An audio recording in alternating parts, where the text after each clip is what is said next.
l'écoquartier de Châtenay-Malabry. C'est un quartier qui a pris place sur le site de l'ancienne école centrale, qui a 20 hectares 6 à aménager. Un quartier qui porte une grande ambition en développement durable, sous couvert de 4 axes qui sont le bas carbone, l'économie circulaire, la nature en ville et les nouveaux usages pour les futurs habitants du quartier.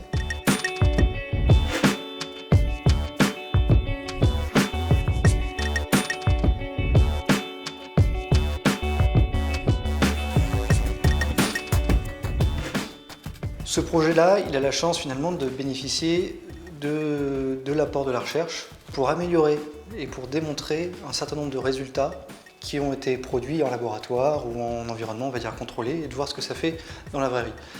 Donc ça, c'est complètement nouveau, d'autant plus que c'est dans un projet qui est en cours de construction. Cette rencontre entre l'ICIT et FH est arrivée exactement au moment où nous, on a eu besoin d'avoir un deuxième souffle sur la partie recherche en innovation urbaine. Un partenaire vraiment objectif sur les travaux qu'on va mettre en œuvre, ça va avoir une valeur inestimable. Et en plus qu'on pourra reproduire ou on pourra arrêter des travaux sur lesquels en fait il n'y a pas d'aboutissement possible. Tout le monde vous parle d'innovation, il y a peu de gens qui veulent vraiment la mettre en œuvre parce qu'ils ne veulent pas courir les risques d'un échec. Et il n'y a pas d'innovation sans risque d'échec, c'est tout à fait inhérent même à la démarche d'innovation.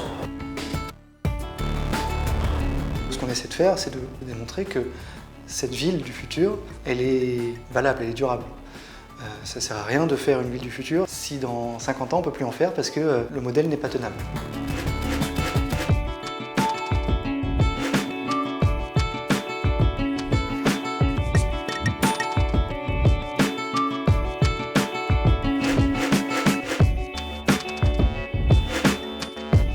Côté académique, on a senti une liberté pour que les chercheurs puissent exprimer leurs souhaits, les thématiques sur lesquelles ils voulaient travailler, les idées de projets, les méthodes qu'ils voulaient tester. Et ce type de liberté est très rare dans les projets partenariaux et des partenaires économiques. Il y a des ateliers où on travaille avec des ingénieurs matériaux, structures, avec qui on a l'habitude de travailler, qui nous connaissaient déjà d'avant. Et puis à côté de ça, on a des ateliers avec des maîtres de conférences en littérature, des gens spécialistes de l'histoire, qui nous apportent aussi un regard parfois plus critique, nous challenge mieux même, par moment, qui apporte aussi une légèreté et en même temps une profondeur dans l'approche du quartier.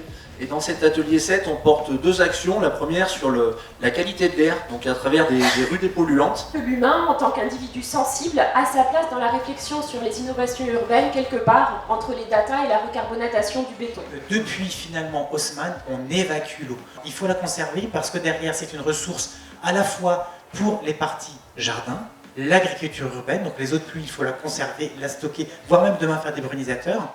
Notre enjeu, quelque part, nous, côté recherche, ce serait de multiplier les châtenaies. C'est d'avoir un châtenay ici, mais pourquoi pas avoir un autre démonstrateur dans un environnement qui est complètement différent, peut-être plus urbain, peut-être plus périurbain, peut-être plus dans le sud pour avoir d'autres types de climats. Le démonstrateur de la vallée incarnera un développement durable, partagé, accessible et duplicable, bref, le seul possible. Ce quartier, cet écoquartier, il aura fourni l'opportunité de développer des choses, de pousser la réflexion sur l'intégration de la biodiversité, sur les usages, sur la mobilité, sur les matériaux, sur l'approche inclusive des riverains. Souvent on parle d'écosystème partenarial dans le cadre d'un projet.